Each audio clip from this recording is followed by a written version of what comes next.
Bada bing, bada bu. Hai semuanya, selamat datang ke channel aku. Nama aku Rachel dan selamat datang di Creep and Halloween. Buat kalian yang masih belum ngeh apa itu Creep and Halloween, jadi ini adalah segmen baru aku untuk Halloween tahun ini. Karena baru Halloween ini aku gabung sama kalian untuk cerita-cerita horor. Jadi apapun yang berbau horor atau apapun yang bersangkutan sama Halloween, aku akan ceritain untuk segmen ini. Ngomongin Halloween itu nggak afdol kalau kita belum ceritain kasus ini, dimana adalah kasus Candyman. Jadi essentially ceritanya adalah ada seorang anak berumur 8 tahun yang meninggal di malam Halloween karena dia mengonsumsi permen yang dia dapetin dari trick or treating. Jadi sekilas info, trick or treating adalah acara di mana anak-anak atau remaja pergi ke rumah tetangga-tetangga, ngetok-ngetok terus bilang trick or treat. Nanti tinggal tetangganya ngasih kayak dia permen lah atau coklat atau apapun itu. Untuk anak-anak biasanya mereka didampingi orang tua, mereka ketok-ketok rumah, nanti dikasih coklat dan mereka pergi. Tapi buat yang remaja ini agak liar dikit ya, dimana anak-anak akan ngetok-ketok pintu, trick or treat. Terus kalau misalnya rumah yang diketok nggak ngasih mereka coklat, rumah itu bisa dilemparin telur lah, bisa dilemparin tisu toilet lah, liar banget. Sebelum kita masuk ke cerita hari ini, seperti biasa aku akan minta kalian untuk like dan subscribe video ini, dan jangan lupa juga untuk nyalain lonceng di bawah supaya kalian gak ketinggalan sama updatean terbaru aku. And now, let this book begin. Jadi, cerita hari ini tuh terjadi di Deer Park di Texas di Amerika Serikat. Dimana seperti yang aku bilang tadi, ada anak berumur 8 tahun yang bernama Timothy O'Brien meninggal beberapa menit setelah dia makan permen trick or treat-nya. Dan yang paling mengagetkan lagi, ternyata permen yang dia makan itu mengandung potasium sianida. Jadi nge-Jessica Copy deh. Dan kejadian tersebut bikin semua orang tua di komunitas tersebut menyerahkan permen-permen anak-anak mereka ke polisi untuk dicek. Karena mereka semua takut jangan-jangan semua permen di sini juga ada potasium sianidanya lagi. Dan setelah polisi ngecek dan menelusuri siapa pelakunya, orang-orang di komunitas itu semuanya kaget karena mereka nggak menyangka kalau orang yang melakukan hal ini tuh adalah salah satu orang yang terpercaya, salah satu orang yang dianggap paling baik. Orang ini rajin beribadah. Jadi sebelumnya seperti biasanya, aku akan cerita sedikit tentang Timothy. Jadi namanya adalah Timothy O'Brien. Timothy ini umur 8 tahun dan waktu itu dia punya adik satu perempuan yang namanya Elizabeth. Elizabeth ini bedanya 3 tahun ya sama Timothy. Jadi waktu itu Elizabeth umurnya 5 tahun. Timothy ini anak dari pasangan Ronald O'Brien dan Diane. Jadi Ronald O'Brien itu kayak seorang ahli kacamata gitu loh. Dia kerja di sebuah toko kacamata. Kalian tau gak sih orang-orang yang kalau misalnya periksain mata kalian, kalau misalnya kalian mau beli kacamata baru, nah itu adalah pekerjaannya Ronald. Dan Ronald tuh kerja di Houston, di mana itu adalah ibu kotanya Texas. Dan Diane bekerja sebagai ibu rumah tangga. Keluarga Timothy ini adalah keluarga yang sangat rajin ke gereja. Mereka juga sering banget ikut kumpul-kumpul komunitas. Mereka semua disenangin sama orang-orang satu komplek ya, karena mereka tuh orangnya baik. Satu keluarga ini semua orangnya menyenangkan. Sampailah pada suatu hari, pada tahun 1974, tepatnya pada malam Halloween, Ronald mengajak anak-anaknya untuk pergi trick or treating. Jadi Ellie sama Timothy sama Elizabeth diajak sama Ronald untuk trick or treating. Nah, karena si Ronald gak mau kayak jadi orang tua sendiri, akhirnya dia manggil juga tetangganya, ngajakin, jalan bareng yuk trick or treating. Jadi tetangganya datang, dan tetangganya ini juga bawa 2 anaknya. Jadi mereka berenam jalan-jalan, anak-anaknya ketokin rumah, trick or treat. Dikasih permen, akhirnya mereka pergilah ke rumah lain, dan segitu seterusnya. Nah, waktu itu tuh cuacanya lagi hujan, agak hujan, jadi mereka tuh nggak sempet pergi ke banyak rumah, jadi cuma ke beberapa rumah dalam 2 jalan. Sampailah mereka pada suatu rumah, di mana rumahnya tuh gelap, lampu di berandanya juga dimatiin. Tapi anak-anak tetap nekat untuk ngetok rumah tersebut untuk meminta coklat. Udah tunggu, kok rumahnya nggak buka-bukain pintu? Akhirnya kesel anak-anak itu dan mereka lari ke rumah yang lain. Si tetangganya Ronald ini, si yang bapaknya ini, mereka ngejar anak-anaknya karena nggak mau anak-anaknya jatuh lah atau nanti keserimpet atau kenapa gitu kan. Sementara Ronald dia jalan di belakang karena dia juga kondisi badannya nggak fit ya. Karena dia nggak atletis, dia juga nggak suka olahraga, jadinya dia agak capek gitu kan mau ngejar anak-anaknya. Nah, tapi akhirnya Ronald berhasil juga kayak ngejar anak-anaknya dan bilang, sini kalian, kok kalian marah lari-lari sih? Tuh rumah yang tadi kalian samperin akhirnya ngasih permen nih. Dia sodorin ada 5 permen, dan permen tersebut adalah permen Pixie Sticks. Jadi permen Pixie Sticks itu adalah kayak permen yang ada dalam tabung gitu, terus dalamnya tuh kayak gula-gula gitu loh. Jadi cara kalian makannya adalah gunting atasnya, terus kalian kayak harus dangak gini untuk naburin gula-gulanya di lidah kalian. Si orang yang ngasih pixie sticks itu emang royal banget karena mereka ngasihnya yang ukuran gede, yang ukuran 53 cm.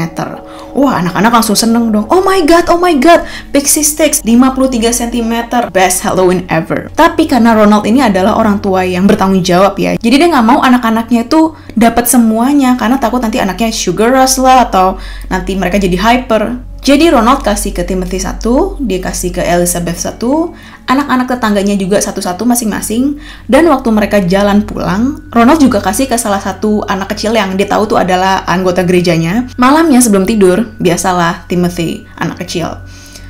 Ayah, aku mau dong permen bekasnya tadi trick or treat. Ayahnya kayak, aduh kan kamu udah gosok gigi, nanti kalau kamu misalnya habis makan permen, kamu harus gosok gigi lagi, males kan? Aduh ayah, satu aja deh, satu, please. Akhirnya kayak Ronald, oke, kamu mau permen yang mana? Yang pixie sticks, itu permen yang aku pengen banget. Apalagi itu 53 cm. Kapan lagi coba aku bisa makan pixie sticks yang ukurannya 53 cm? Akhirnya ayahnya yaudah ke dapur, dia gunting lah atasnya, dan dia kasih ke Timothy. Pas Timothy makan, reaksi pertama yang dia bilang adalah, pahit. Minum. Akhirnya ayahnya turun, dia bikinin Kool-Aid buat anaknya, dan dia kasih ke Timothy. Setelah dia minum Kool-Aid tersebut, Timothy jadi muntah-muntah, terus dia kepalanya pusing, dan dia nggak bisa jalan. Panik dong Ronald, oh my god, dia makan apa ini? Dia makan apa kok bisa sampai kayak gini? Akhirnya dibopong lah Timmy, mau diantar ke rumah sakit. Tapi sebelum sampai rumah sakit, Timothy meninggal. Sedih banget, satu keluarga ini sedih banget. Adiknya sedih, ayahnya apalagi, karena ayahnya yang menyaksikan itu semua. Ibunya juga sedih banget. Apalagi polisi jadi ikut campur atas masalah ini. Mereka mintalah pixie sticks yang dimakan sama Timothy, terus dicek segala macam, ternyata dalamnya ada potasium cyanida. Malah makin panik, jangan-jangan semua permen yang diambil sama anak-anak ini semuanya ada potasium cyanidanya. Akhirnya semua orang tua berbondong-bondong ke kantor polisi, mereka serahin semua coklat yang dipunya sama anak-anaknya. Dan setelah dicek, ternyata tuh cuma pixie sticks-nya aja yang ada potasium cyanidanya. Dan akhirnya polisi ngumpulin nih semua anak-anak yang punya pixie sticks yang ukuran 53 cm. Yang mana selain Timothy adalah Elizabeth, terus tetangganya Timmy yang 2 orang itu, sama si anak yang di gereja ini. Sebenarnya agak panik dikit ya, karena si anak gereja ini, dia itu sempat hampir makan pixie sticks-nya. Jadi waktu mamahnya cari-cari, aduh kok kemarin dia kan punya pixie sticks, kok kenapa sekarang hilang? Udah mau nangis kan mamanya, dikira udah dimakan sama anaknya. Ternyata pixie sticksnya tuh ada di tangan anaknya dan anaknya ketiduran. Jadi anaknya tuh mau makan, tapi kayaknya karena nggak bisa buka, dia capek, akhirnya dia ketiduran. Ambillah semua pixie sticksnya. Dan setelah dicek sama polisi, kalau semua pixie sticks yang dipunya sama Elizabeth, yang dipunya sama tetangganya Timothy, dan sama si anak gereja ini, semuanya mengandung potasium cyanida yang cukup untuk membunuh 2 orang dewasa. Dan untuk pixie sticks-nya Timothy, itu cukup untuk membunuh 3-4 orang dewasa. Pantesan aja Timothy langsung meninggal dalam waktu kurang dari 1 jam. Akhirnya pertama-tama yang di-interview adalah Ronald, karena Ronald yang melihat kejadian ini semua, melihat kejadiannya Timothy. Jadi, waktu dia trick or treating sama anak-anaknya, pas anak-anaknya lari ke rumah lain, tiba-tiba rumah kosong tadi yang gak mau ngasih permen, tiba-tiba buka pintu. Dan keluarlah satu tangan yang ngelemparin 5 pixie sticks. Mungkin dianggapnya kayak, duh berisik banget sih, ganggu, cuma mau minta permen aja. Orang tuh jadi kasar ya, dan dia ngelempar pixie sticks ke arah Ronald. Ronald karena mikir, oke ini buat anak-anak, akhirnya sama dia diambil dan dia kasih lah ke anak-anaknya. Polisi nanya, inget gak mukanya kayak apa, bla bla bla. Dan Ronald bilang, nggak kelihatan karena dia nggak munculin mukanya. Dia cuma ngasih lihat tangannya doang yang menjulur keluar, dan dia lempar lah pixie sticks ini. Tapi yang aku inget tangannya tuh berbulu banget. Akhirnya polisi gini, oke, kamu inget gak rumahnya yang mana? Enggak. Oke, gimana kalau kita polisi, ajak kamu muter-muter ke komplek, siapa tahu kamu inget mana rumahnya, kamu tinggal tunjuk. Oke. Akhirnya polisi sama Ronald, mereka muter-muter kompleks sampai 3 kali, sampai akhirnya Ronald bilang, itu rumahnya, itu rumah yang ngasih pixie sticks. Polisi kayak, bingo. Mereka nggak perlu tahu orangnya siapa dan segala macam. Yang penting mereka udah punya rumahnya. Mereka tinggal cari siapa pemilik rumah ini. Dan ternyata rumah ini dimiliki oleh seorang pria bernama Courtney Melvin. Jadi Courtney ini adalah seorang air traffic controller, jadi pengatur lalu lintas di udara, di bandara gitu, yang mana dia tuh waktu malam Halloween sebenarnya nggak ada di rumah. Tapi karena polisi udah kandung terlanjur mikir kalau dia adalah tersangkanya, polisinya akhirnya datang ke tempat kerjanya, digerebek, dia ditangkap di depan teman-teman kerjanya. Bahkan kayak teman-teman kerjanya itu bersaksi, bersumpah, iya malam Halloween itu Courtney kerja. Dia kerja ada di sini, ada recordnya, teman-temannya udah bersaksi kayak gitu, bahkan sampai 200 orang bersaksi kalau dia bekerja di malam Halloween. Tapi polisi tetap, dia tersangkanya. Bahkan ya, Courtney juga pas ditanyain sama polisi, dia bilang, aku kerja dan aku baru pulang jam 11 malam. Istri aku sama anak aku di rumah, mereka matiin lampu beranda karena mereka udah kehabisan coklat untuk dibagiin untuk trick or treat. Makanya kenapa gak ada yang bukain pintu. Istri aku udah bilang kok, gak ada yang ketok-ketok minta-mintain coklat buat trick or treat. Mereka gak ada yang bukain. Tapi setelah diteken berkali-kali dan alibinya emang kuat banget, akhirnya dilepasin lah si Courtney ini. Dan kita pindah ke tersangka yang kedua, yang mana adalah Ronald O'Brien, aka ayahnya Timothy. Karena cuma Ronald doang yang lihat tangan berbulu yang ngasih Pixie Sticks ini. Pertama-tama dia lihatlah background Ronald. Banyak yang aneh soal Ronald ini. Ternyata Ronald ini tuh selama ini nggak punya pekerjaan tetap. 10 tahun terakhir ini dia udah ganti-ganti pekerjaan sampai 21 kali. Dia juga ada utang yang banyak sama bank, ada utang sama lintah darat. Dan juga awal Januari 1974, Ronald ini tuh ngambil asuransi untuk kedua anaknya sebesar $60.000. Untuk orang yang punya hutang sampai $100.000, terus dia juga ganti-ganti kerjaan, terus kerjaannya juga nggak terlalu banyak salary-nya, kok dia bisa sih ngambil asuransi sampai $60.000? Dan yang bikin polisi tambah yakin Ronald ada apa-apanya, jadi sehari setelah Tim meninggal, Ronald ini telepon ke pihak asuransi. Kapan nih aku bisa cairin duitnya? Akhirnya polisi, bingo. Mereka langsung minta surat perintah dari hakim. Mereka grebek rumahnya si Ronald ini. Mereka tangkap Ronald. Masalahnya yang bikin keselnya adalah polisi tuh nggak nemuin apa-apa di rumahnya Ronald O'Brien ini. Kecuali bukti kalau ternyata Ronald itu tuh pergi ke toko kimia dan nanya, harga potasium cyanida tuh berapa? Terus si pemilik tokonya bilang, wah, kalau kamu beli minimal harus 2 kilo. Bingung dong Ronald, kenapa harus 2 kilo? Gila, 2 kilo buat apaan? Gue pakai, orang gue cuma butuh dikit doang kok. Akhirnya dia nggak jadi beli. Dan sedihnya juga ya, tahun 70-an tuh cek DNA belum ada dan segala macam. Jadi susah untuk ngebuktiin juga. CCTV pun juga belum ada lagi. Akhirnya nggak mau Ronald tetap dibawa ke pengadilan. Dia tetap ngaku, gue nggak bersalah, aku nggak bersalah. Kenapa? Apa salah aku? Cuma karena kebetulan aja aku yang dapat Pixie Sticks, aku yang bagiin ke mereka. Bukan berarti aku yang mau meracuni anak-anak ini, terutama anakku sendiri. Kenapa aku mau membunuh anakku sendiri? Dan parahnya adalah dia ngomong kalau ini polisi-polisi udah menzolimi saya. Akhirnya istrinya, keluarganya, saudara-saudaranya, teman-teman kerjanya dibawa juga ke pengadilan untuk berdiri dan bersaksi melawan si Ronald. Dan mereka semua bilang, Ronald, kamu gila.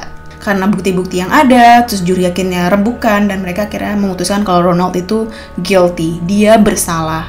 Dan karena ini adalah di Texas, akhirnya dia kena hukuman mati.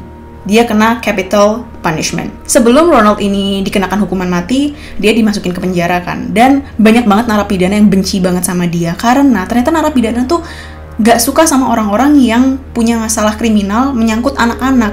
Mau itu pelecehan, mau itu pembunuhan, mereka gak suka. Dan mereka tuh berdemo, ini narapidana ya. Mereka berdemo gimana caranya supaya si Ronald ini tuh bisa dihukum mati.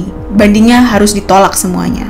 Dan bener aja, Ronald ini emang dia pengen appeal, dia banding terus, mengajukan banding yang pertama ditolak, banding yang kedua ditolak. Dan saat ketiga kalinya si hakim ini tuh arrange waktu untuk menghukum mati Ronald, hakimnya tuh sampai ngomong, mendingan kita jadwalin hukuman mati kamu tanggal 31 Oktober 1982. Kan pas banget tuh, Enif meninggalnya anak kamu, 8 tahun loh. Nanti saya sendiri deh yang nyupirin kamu ke tempat kamu dihukum mati. Tapi sayangnya hal tersebut nggak terjadi ya, walaupun kalau misalnya itu terjadi bakalan lucu banget sih. Dan akhirnya Ronald dihukum mati pada tanggal 31 Maret 1984, dan kata-kata terakhirnya Ronald adalah, aku maafin kalian dan semua orang yang bersalah terhadap kematianku.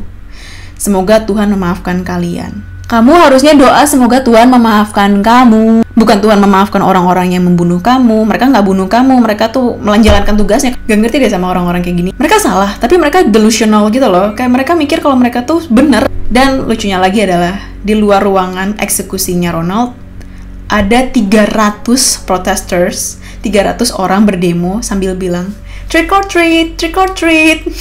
Aku nggak pernah nemuin cerita memuaskan ini ya, karena emang Ronald ini jahat banget, anak sendiri. Karena dia pengen mengklaim uang asuransinya, dia tega untuk membunuh anaknya sendiri.